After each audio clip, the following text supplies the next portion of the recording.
Hello again, and Merry Christmas. Happy Holidays. And the movie that we're going to review today is a pretty infamous Christmas film that to some is a beloved childhood memory, to others is just something that they don't know what to make of. The movie of today is Ernest Saves Christmas.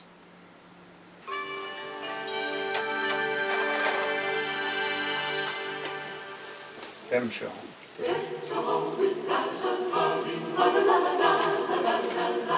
Tis the season to be jolly, la la la la la la la la. Don we now our gay apparel, la la la la la la. Roll the ancient Yuletide carol, la la la la la la. Product placement. You become a Wassily. Now, just to be clear, I am not really an Ernest fan, and I didn't grow up with the Ernest movies.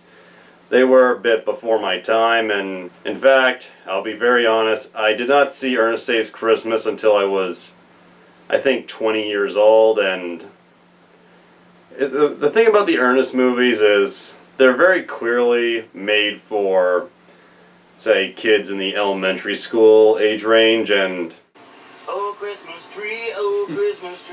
Hey, buddy, hurry up. I gotta get to the airport. Oh, don't worry, mister. We'll make that plane. I have lived my life in the fast lane. I have an almost supernatural feel for the road beneath my tires. Thrill drive. Reminds me of my old days on the figure-8 track.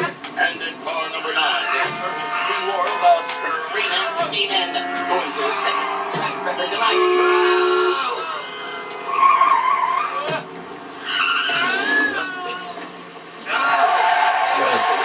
A terribly well done gag with him ricocheting back and forth across the back seat.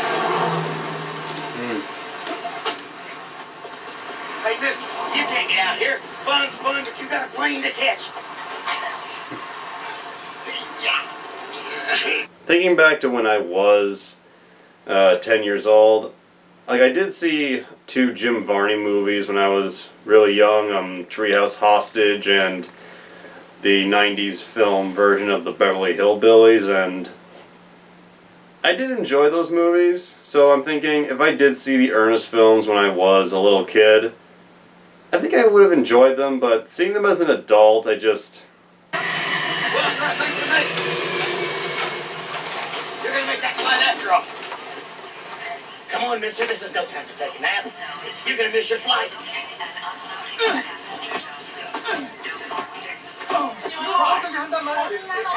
Sir, when it comes to driving skills, nobody can be Ernest.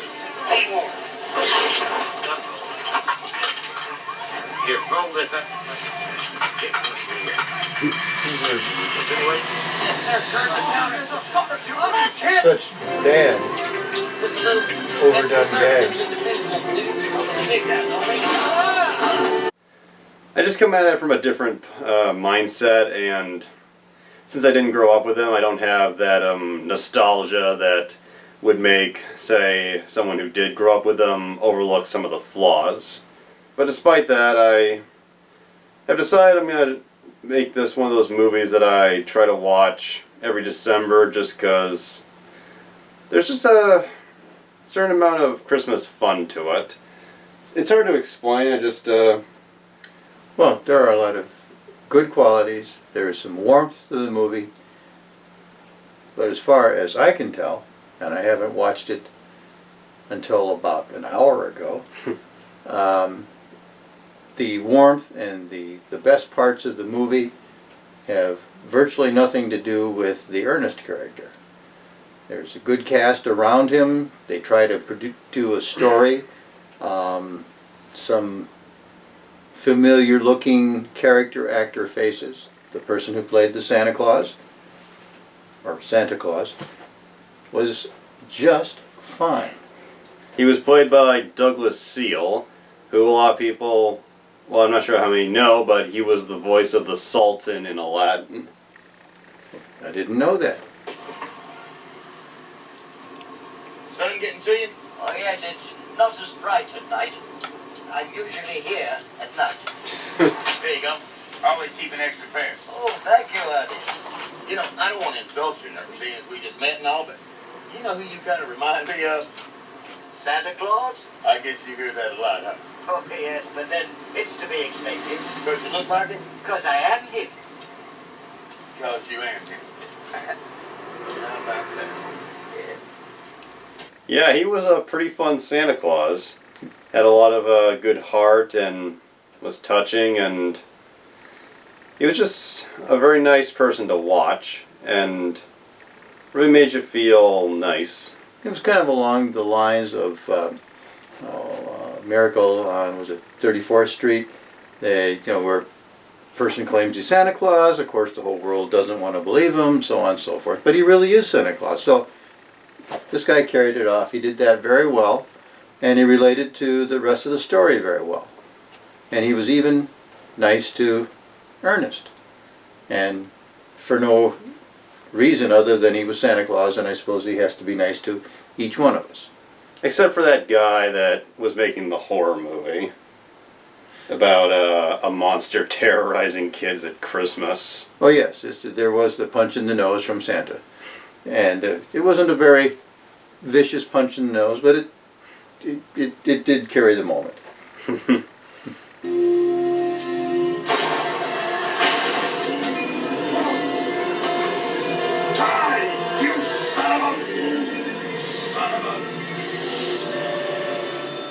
Joe, I thought this motion picture was called Christmas Sleigh. I can handle this. What are you doing? I own a sleigh. I mean, I don't see what this has to do with... Sleigh. Sleigh. Not sleigh. Sleigh. S-L-A-Y. What? It's about an alien from outer space, and he comes and he terrorizes a bunch of kids over Christmas vacation. Terrorizes children, did you say? What? Christmas?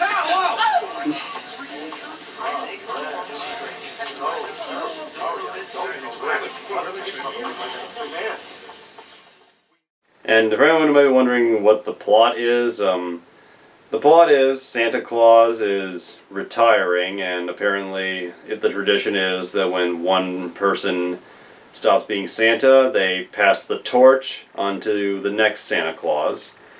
And he is arriving in Orlando, Florida, to pass the torch to a kid show host named Joe Carruthers, played by Oliver Clark. Hello, Joe. This is indeed a pleasure. Hello, do I know you? Yes, you do. I do? Yes. Now, what I'm going to tell you may sound fantastic, but please suspend disbelief until I've gotten it all through. Your name was originally on a list with several hundred others. Slowly, for one reason or another, the other names were eliminated.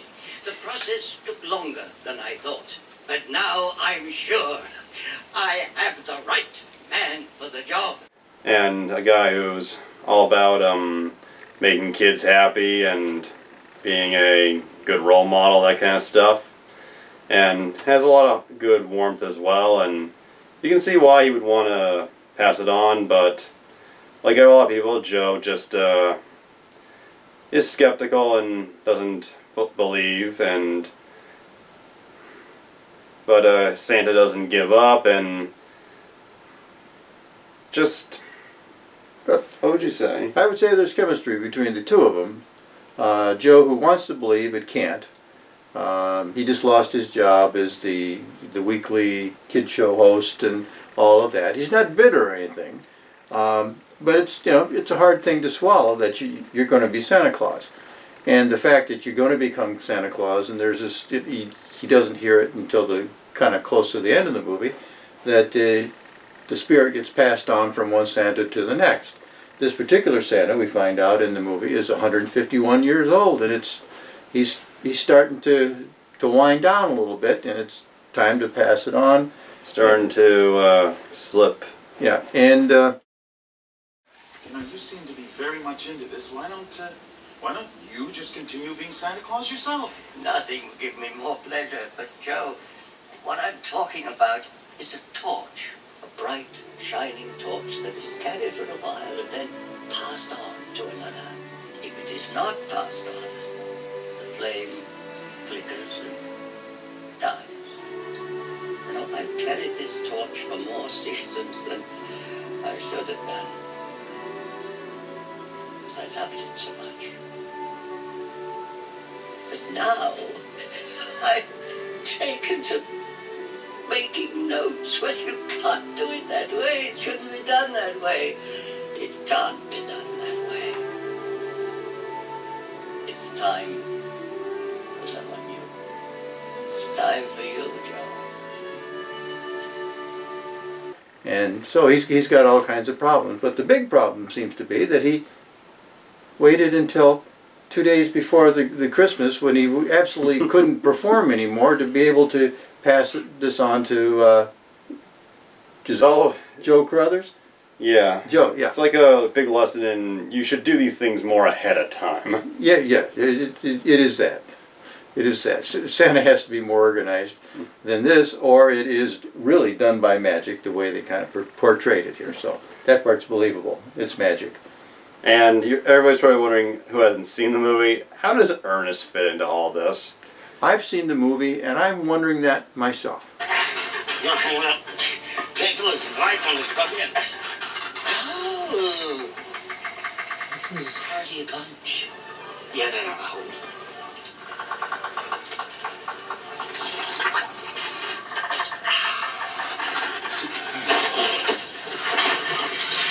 I've got to find Joe. If I don't find him, so many children will be disappointed. Officer, you've got to let me go. Oh, do you Say really it, think ma'am. that was necessary? He seems so harmless. The Ernest And in a strange thing way, is, sincere. he's just like the worst thing in this whole movie. We'll get to that when we review it. But yeah, that's ironic. It's like they have real actors doing everything else. This is a great Santa Claus. Even Doug Walker said so. And then you get this really annoying He guy. got fired. Yeah. Well, Please explain. Ernest is the taxi driver that picks Santa up at the airport because he doesn't have enough magic to fly.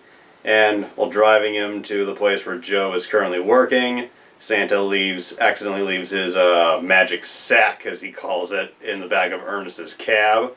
And Ernest, who also had picked up a teenage girl, I think. Is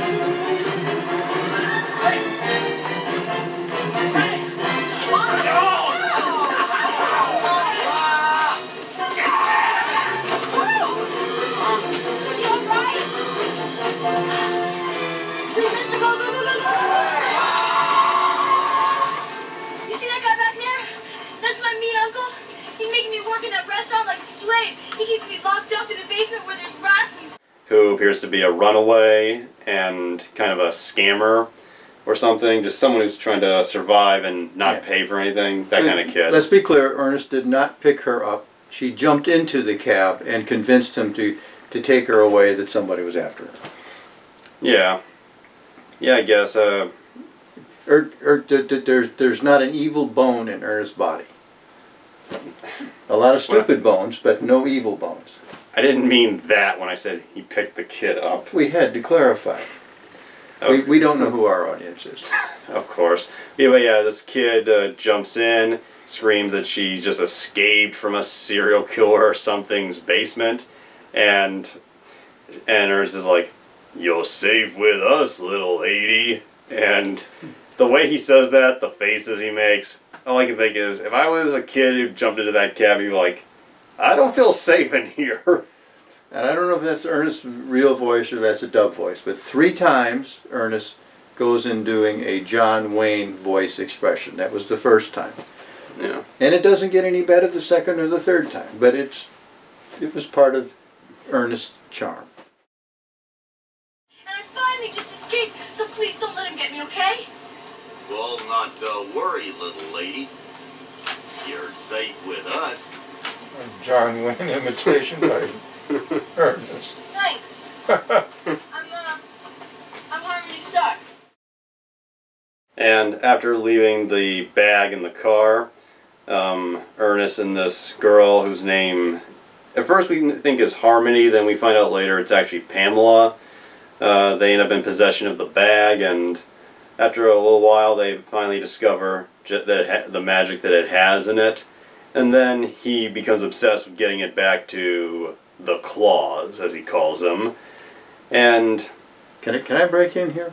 yeah, One of the clever things I think that they put across in this movie is how Santa can possibly carry all these toys around the world with all these millions of people he has to deliver toys to in a sack, as he calls it, bag, sack. And they do a good job indicating, you know, how when Santa reaches in, he pulls out what looks like a kind of a glowing magic orb, but by magic, you just keep pulling out the orbs, and they are the toys that are supposed to go to the kids. So, if you ever wanted a good explanation, how's the old guy do this? You know, it's not the biggest sleigh in the world. This is how he does it, and I thought they did. That was a nice feature. yeah. I got to say the nice things, because the Ernest part wasn't fun at all. How about this? Like it. Thank you.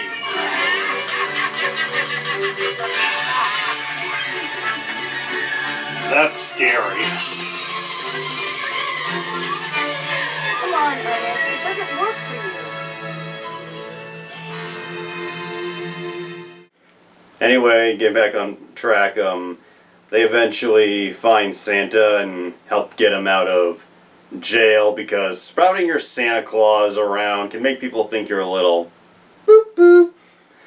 And they help him find Joe, and we get a bunch of stuff. Some trying to be funny, some scenes trying to be a little heartwarming, I guess, that falls slightly into drama territory. Like, there's these brief scenes with Santa and Harmony/Pamela where he says he knows who she really is, and Your mother must be worried about you. What? Well, you've been gone a month now. That's a long time for a girl your age to be on her own. You know, that is so funny. People do this to me all the time. You know, everybody thinks I'm really young, you know, but I'm not. I'm 22. My mistake. I mixed you up with someone whose parents had had some problems last year, and, well, they got so wrapped up in themselves that they forgot that she needed a little attention too. No. I don't know anybody like that. I thought that was a pretty well done moment. If I hadn't said it already, I think I have. A lot of the acting goes on in this movie. It does exactly what you want it to be. It's holiday. It's heartwarming. It can be funny. When Santa organizes the carol sing in the prison cell or the jail cell that he's thrown into. That's a wonderful scene. It's a wonderful scene, and I won't tell you, but there's just one extra clever little piece. Not only are the guys singing, but the way he elicits a solo voice from down the hall in cell block B or C or whatever it is, was just a lot of fun. A lot of fun.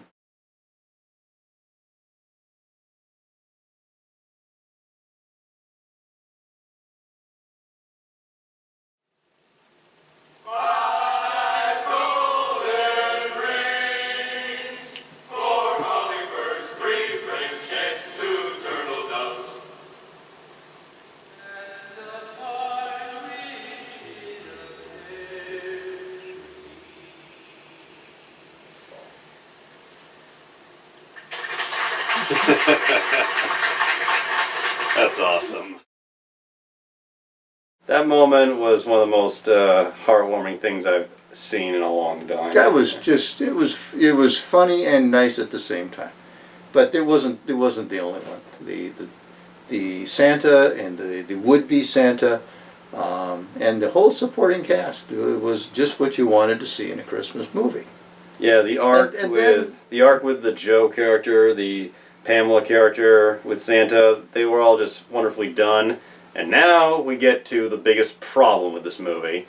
My thoughts the first time I saw this film about 2 years ago was, it's a cute little film, but Sadly, ironically, the least funny thing in Ernest Saves Christmas is Ernest himself.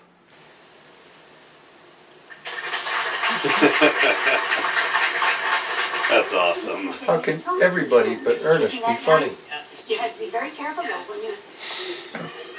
I need to find the man who was here yesterday. We're in the minority of that opinion, man. It's weird. No, we're not. Now, who is Ernest? Who plays Ernest? The late Jim Varney, Jim Varney. And he started out as the spokesman for a bunch of different products and companies. on television commercials. Yeah, and he started out as the Ernest character.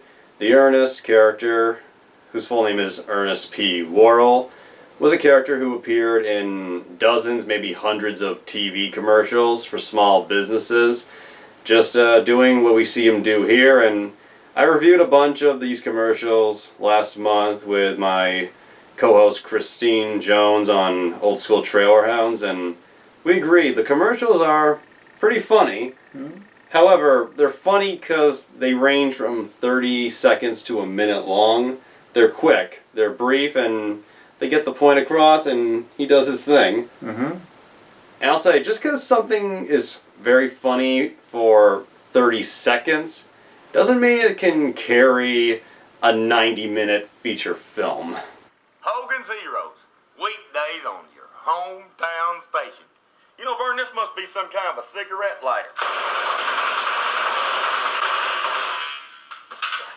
So basically, with a 90-minute feature film, you had 30 seconds of funny and 89 minutes and 30 seconds worth of not so funny.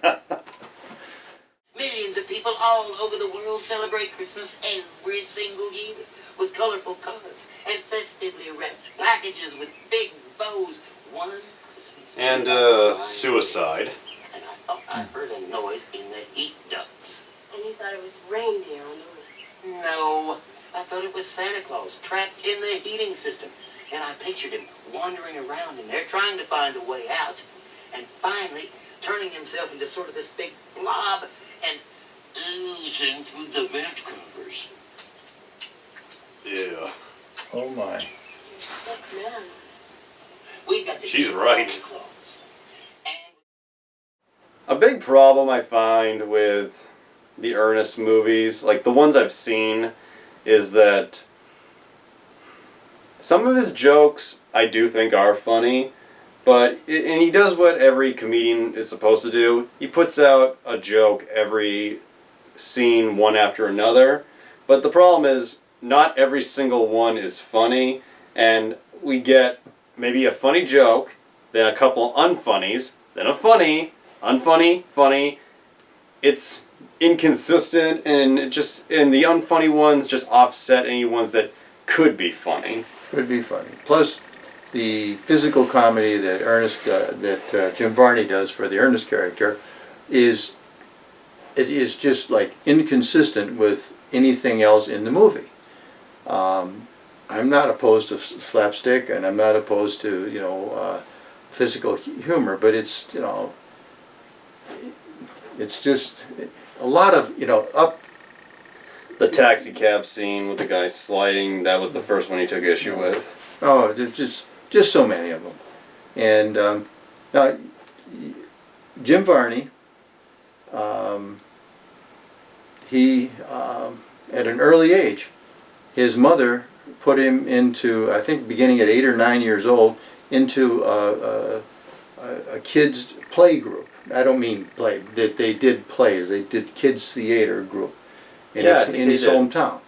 And then that was something he had done all his life. He apparently, as a kid, had an ability to memorize long poems or long pieces, and he could recite them.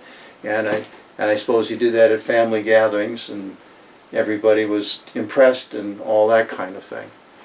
And then he went on, and he studied the theater. He went to the Barter, Bearter Theater in Abington, Virginia. Now, that is in way South Virginia, way Southwest Virginia. down by the borders of North Carolina and Tennessee. It's in a very small town. But the Barter Theater is the longest continuous operation, year-round theater going in the country since 1933. Huh. It's in a small town of less than 10,000 people, and they just keep it going. And if you look up on IMDb or Google it or whatever, Jim Varney studied Shakespeare at Barter Theater. Yes, he did, and if you look on YouTube, you might find a very, very rare clip of him performing on stage. Mm-hmm. And but he developed a character to do the goofy commercials, and now they've stretched it out into a 90-minute movie.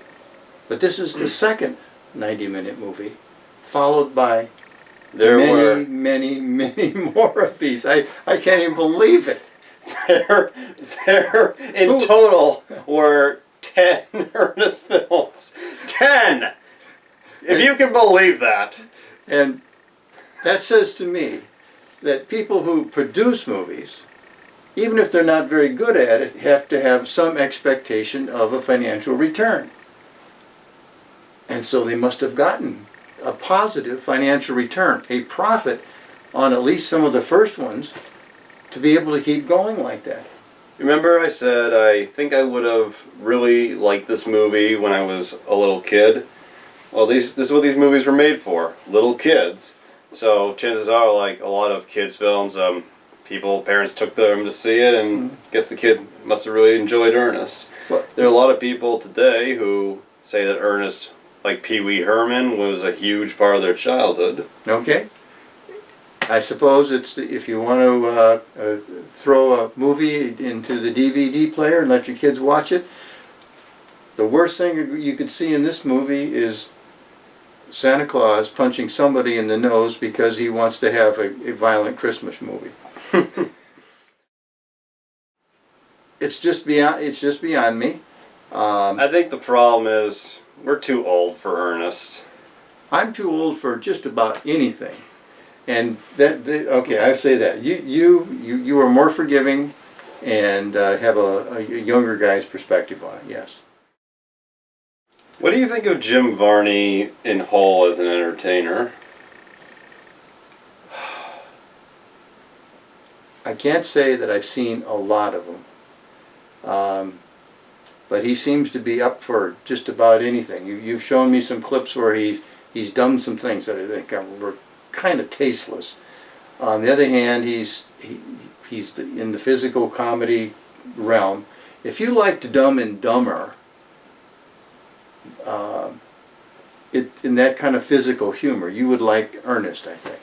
When I look at Jim Varney's Ernest portrayals, I look at it and I just think Jim Carrey unperfected. It's almost like he kind of reminds me a little of Jim Carrey if he didn't really perfect his shtick. And like with all the faces, the exaggerations, the overacting, and the impressions. Yeah. And the funniest parts with Jim Varney in this movie, I think, were the scenes where he puts on costumes and pretends to be someone else, putting on a different persona than Ernest. It gave you a rest from the Ernest character. Like the old fat lady. Yeah, he did that. That was not bad. Superior Talent Incorporated, Mardi Gras Is my second-born son without a sliver of gratitude, who wouldn't even pick up his own mother at the airport. I'm only glad his father never lived to see the day when his son would treat his own mother this way. Me, a lonely old woman forced to cope in a world of indifference. Hold on just a minute. Where is he? Where is Martin? I need him to help me with my will. Having walked from the airport, I'll be dead soon. I don't know what to do. He's with a client. That's life for you. You have two sons, one good, one bad. And wouldn't you know it, with my luck, A good one dies. But Mrs. Crawford, I'm sure he didn't know you were coming. Don't side with him, honey. There's no future in it. Just tell me where he is. The pretend prison inspector. I thought that while he was being a little annoying, it was less annoying than the usual thing. It was like it was supposed to be off-putting. Yeah, but he had almost an English accent with a Kentucky wang to it. Hello, I'm Chief Spanks. How can I help you? Clement here, Master Clement. I'm with the Governor's State Correctional Institutional Prisoner Fair Treatment Task Force. And this is the Governor's niece, Mindy. Mindy's writing a school paper on how government really works. How nice. This is a surprise inspection, Chief. Now, wait just a minute. Do you need an education to be chief, or could just anybody do it? We had to fight our way through an army of TV cameramen just to get in here. Now, look here, I don't know Is what that SPINKS or SPENKS? Now, look, I I don't know. can't tell you what a pet project this is of Governor Ellington's. TV cameramen, are we communicating here? Were you elected into office, or did you just buy your way in? Isn't she a doll? The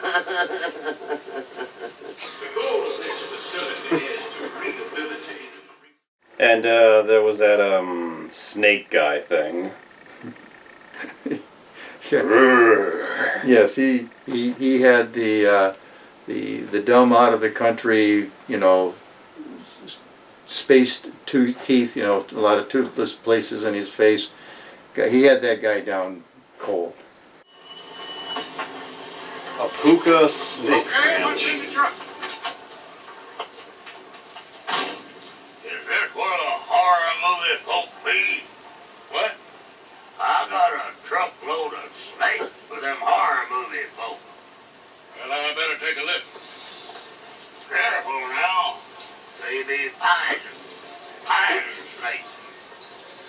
One minute, you're a big, cracking, filthy man, and the next,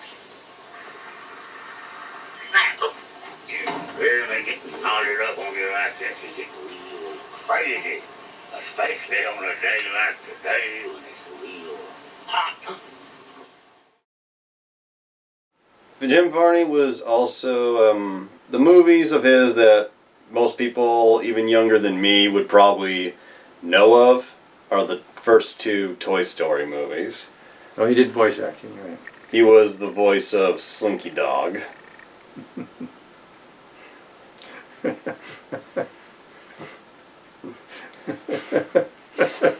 That's so funny. Slinky Dog, okay. Yeah, that's Jim Varney. And Ernest was Ernest. It was a good name for him. The character did come across as being sincere, really dumb, but sincerely dumb.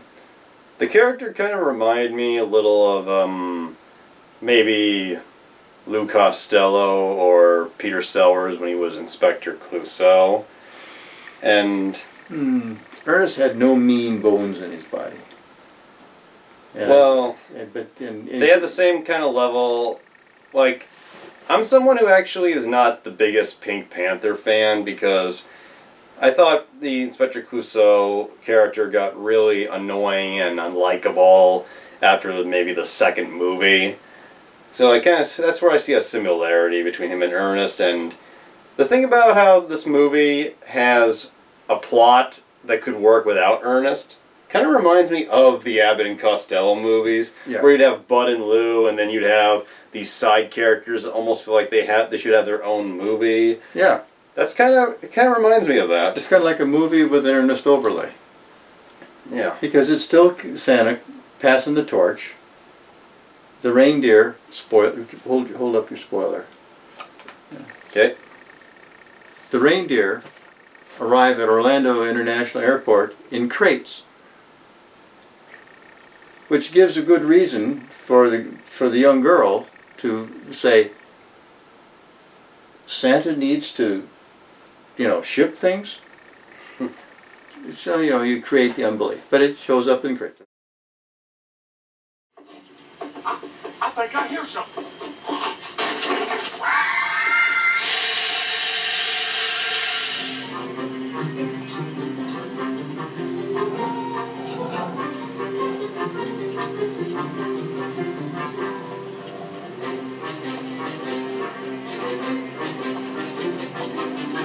I've seen that guy in other things.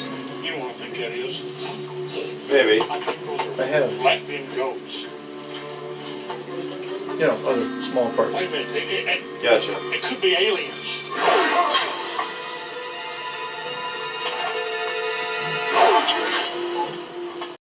And so there's just a lot of a funny movie being portrayed, and then they overlay it with the Ernest character. And there's a lot of humor in it without Ernest, and not so much more with him. What'd you say? His name is Santa Claus. That's it. Yuck it up. He happens to be a close personal friend of mine. Nah, nah, nah, nah, nah. Fifth graders think they know everything. What? And what's your excuse? Fun fact. This movie, according to something I saw on Wikipedia, was mostly filmed at Disney, as it was known back then, Disney MGM Studios. Oh, really? At the time, that theme park was not complete. Mm-hmm. And they used it, like, apparently Ernest's house was part of, like, the backlot tour when that was still a thing. Mm-hmm. Sure. And I can remember being there in December where you do the backlot tour and they have all these houses lit up. Yeah, I could see that, sure.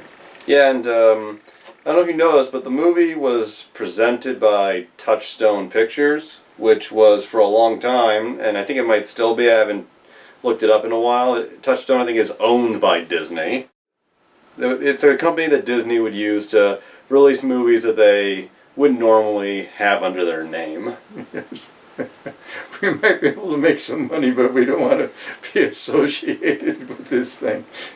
Kind of like what they did with Miramax. Yes. And now, I guess they're really glad they didn't put their name on anything that Miramax put out. Okay, good management, Disney.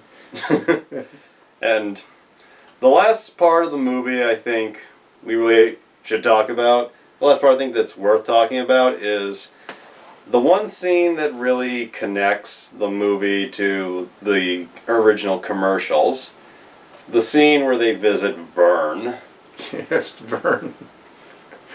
Which is, as far as we know, in the commercials, Vern was a, you never saw him, it was or heard him even. You never saw or heard Vern. Vern in the commercials was this unseen person of Ernest would just bug and pester, and Vern would always be the camera's point of view, representing us, the audience, and Ernest would flash these products to Vern, us, and we never saw Vern, or except for maybe when he would put his hand in frame to shove Ernest away. And when it comes to toppings, Vern, Rusty's has got it all. Am I talking too fast for you here, Vern? Vern, forget me, Vern. Save the pizza. So in this movie, we went into Vern's house when Ernest knocked on the door in Vern's house. The door opened, saw it was... Ho, ho, ho, and the door slammed. That, and he said, but Vern's always joking around. Ho, ho, ho, Vern. Merry. I thought you said this Vern was a friend of yours. No, Vern's just like that. He'll do anything for a laugh. Come on.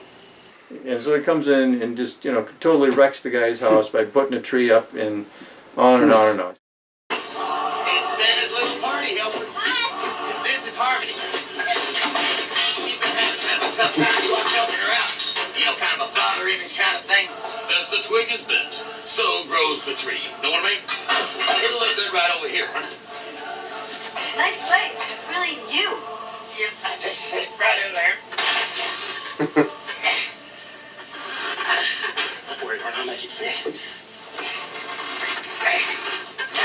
The stuff in the Vern house, I think that was some of the funniest stuff that we got from Ernest.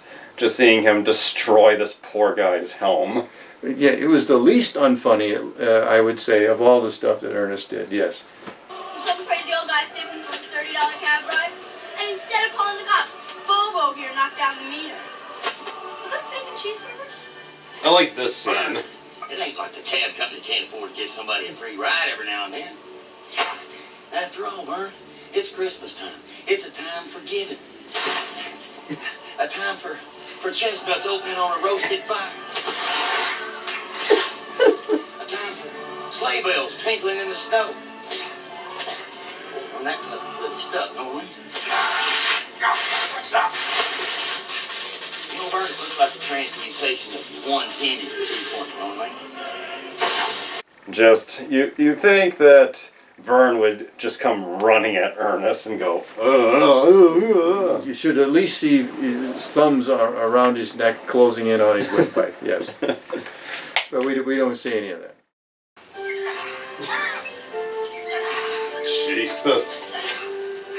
I know what we need, Vern. Bolt cutters. But yeah, that's me. For me, that's the funniest Ernest scene in the movie, where we get go inside Vern's home. And last thing I'll say, I think Jim Varney could be pretty talented, especially when it came to impressions, but he needed better movies, better writing for his comedies. And even though the Ernest character is not the funniest for me, I think Jim Varney could do some good stuff, and like a lot of people have said, it's sad that he died too soon. And Douglas Seal was fantastic as this movie's Santa Claus. Noel Parker was a little annoying, but pretty nice as Pamela/Harmony. Oliver Clark as Joe was very nice. Yeah, You could definitely see as the next Santa. And Robert Lesser as Joe's agent, Marty Brock. He played a great, sleazy talent agent. Yes, he was good. He was all about getting the signing on the dotted line, getting your career launched, and blah, blah, blah. Blake Farrell had the lead.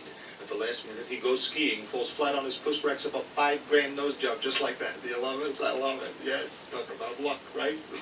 Anyway, the interview is in a couple of hours now. Before you go, I want you to tint your hair and lose the beard. No, Joe, no. You don't want to go in there looking like this guy. I set you up with my hairstylist. Derek can make a hair blower, do everything but sit up and balk. Your beard is wonderful. Thanks. I think so too, Marty. Who is this guy? Already, I don't like him a lot. My name is Santos. Excuse me, Mr. Santos, we're having a conversation. May we continue, please? S'il vous plaît? So, and they did a pretty rough job on the people that were going to want Joe to take this role. Who do you think you are? You can't sit there and dictate changes to me. You're not some kind of big star, you know. You've been on a chump kid show in Orlando your whole life, and it got canceled, right? You've been saying please and thank you so much. You've gotten the idea that that's the way things are. Well, get with it, man. This is the real world.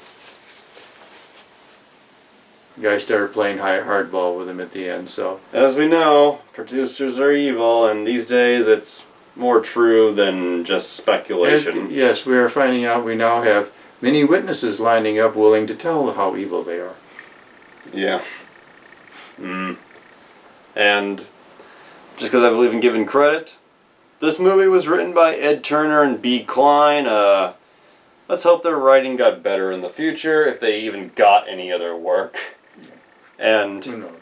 the movie's director was John Cherry, or as he's known on Wikipedia, John R. Cherry III.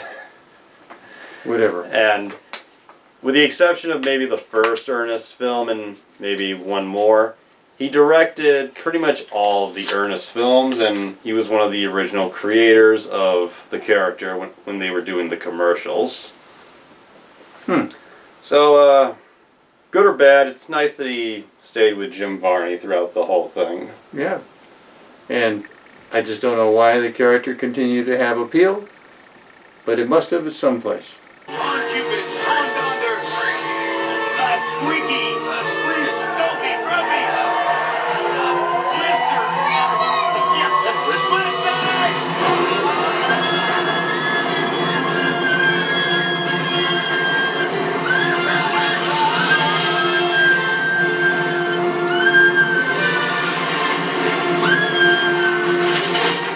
Well, what are you gonna say?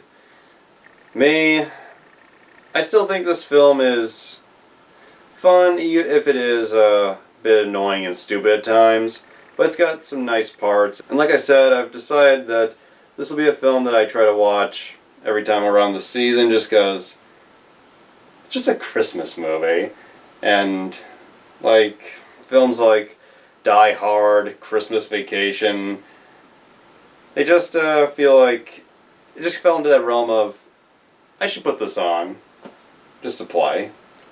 And maybe I won't watch it with you the next time. Well, as much as I like to watch movies with you, I hope everybody's having a good December, and hope you have a happy Christmas. Merry Christmas. I will see you next week with my big non-Christmas December review.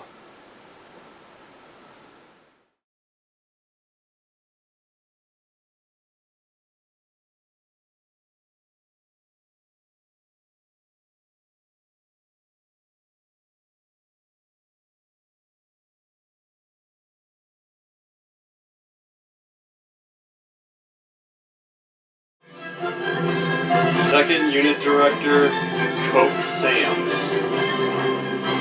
He would later co-write Ernest Scared Stupid. Coke Sam's. Yeah. Who names their kid Coke? Yeah, it should have been like Pepsi Bob's.